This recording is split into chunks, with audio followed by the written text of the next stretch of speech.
കോൺഗ്രസ് സഖ്യത്തിലുള്ള സംസ്ഥാനങ്ങളിലെ മുഖ്യമന്ത്രിമാരെ ടാർഗറ്റ് ചെയ്യുക, അവരെ എങ്ങനെയും കള്ളക്കേസിൽ കൊടുക്കുക, അവരെ ജയിലഴിക്കുള്ളിലേക്കാക്കുക. ഇതാണ് BJP ED-യെയും മറ്റ് കേന്ദ്ര അന്വേഷണ ഏജൻസികളെയും പ്രധാനമായി ചുമതലപ്പെടുത്തിയിരിക്കുന്ന ദൗത്യം എന്ന് വ്യക്തമാകുന്ന സൂചന.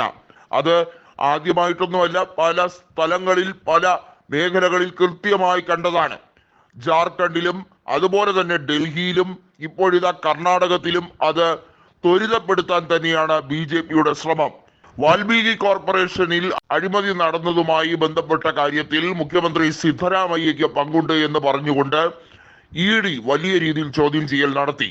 അതിനുശേഷം ED ഉദ്യോഗസ്ഥർ സിദ്ധരാമയ്യയുടെയും അതുപോലെ തന്നെ കോൺഗ്രസ് നേതാക്കളായ ചിലരുടെ പേരുകൾ പറയാൻ നിർബന്ധിച്ചു എന്നുള്ള കർണാടകയിലെ തന്നെ സർക്കാർ ഉദ്യോഗസ്ഥരുടെ മൊഴി, ആ പരാതി ഇപ്പോൾ ഹൈലൈറ്റഡ് ആയി മാറുകയാണ്.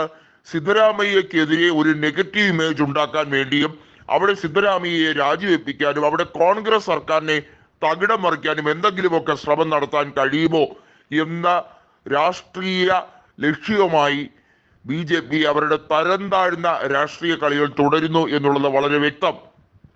ED ഉദ്യോഗസ്ഥർ എന്നാൽ BJP-യുടെ വിടുപണി ചെയ്യുന്നവരാണോ എന്ന വലിയ ചോദ്യം നേരത്തെ തന്നെ ഉണ്ടായിരുന്നു.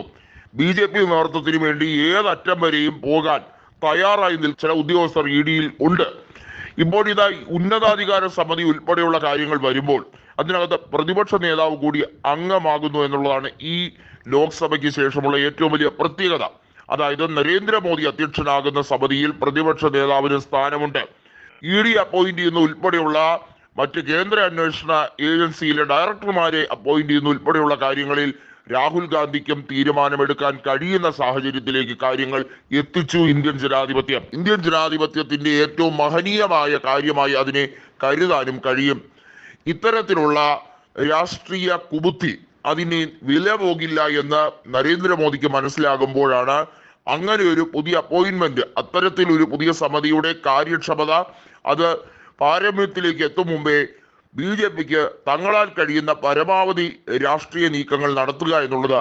നമുക്കറിയാം, നടക്കുന്ന ഉപതെരഞ്ഞെടുപ്പുകളിലേക്കും അതുപോലെ നിയമസഭാ തെരഞ്ഞെടുപ്പുകളിലേക്കും ഒക്കെ BJP-ക്ക് വലിയ നഷ്ടങ്ങൾ ഉണ്ടാകുന്നുണ്ട്. അത് രാജ്യസഭയിലേക്ക് വരുമ്പോൾ സീറ്റുകളുടെ എണ്ണത്തിൽ ഗണ്യമായ കുറവ് BJP-ക്ക് ഉണ്ടാകുമെന്നുള്ളത് വളരെ വ്യക്തമാണ്.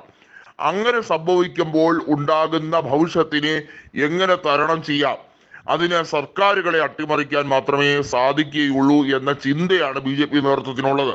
ഈ പകവീട്ടൽ രാഷ്ട്രീയ ഏറ്റവും വലിയ വില കൊടുക്കേണ്ടി വന്നത് BJP-ക്ക് തന്നെയാണ്.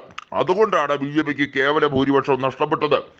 ഇന്ത്യയുടെ GDP വളരെയധികം മെച്ചപ്പെട്ട രീതിയിലേക്കാകും. 5ാമത്തെ ലോകത്തിലെ ഏറ്റവും വലിയ സാമ്പത്തിക ശക്തി എന്നുള്ളത് 3ാമത്തേതായി മാറും എന്നൊക്കെ പ്രത്യാശ പ്രകടിപ്പിച്ചുകൊണ്ട് 3ാം മോദി സർക്കാർ അധികാരത്തിലെത്തുമ്പോൾ വാസ്തവത്തിൽ നമുക്കറിയാം, യൂണിയൻ ബജറ്റിൽ പോലും സഖ്യകക്ഷികൾ ഭരിക്കുന്ന സംസ്ഥാനങ്ങൾ, അതായത് TDP-യും JDU-യും ഒക്കെ മുന്നോട്ട് നയിക്കുന്ന സംസ്ഥാനങ്ങൾ, അവിടേക്ക് വാരിക്കോരി ബജറ്റ് വിതരണം കൊടുത്തുകൊണ്ട് ഇതൊരു NDA ബജറ്റാക്കി മാറ്റുന്ന നരേന്ദ്രമോദിയുടെ ഇപ്പോഴത്തെ ഗതികെട്ട അവസ്ഥ, അതിനിടയിലാണ് ഈ പകവീട്ടലുമായി നാറിയ കളികളുമായി തുടരുന്നത് എന്നുള്ളത് അങ്ങേയറ്റം നിന്ദ്യവും മ്ലേച്ഛകരവുമായ കാര്യമായി കോൺഗ്രസ് പറയുന്നു.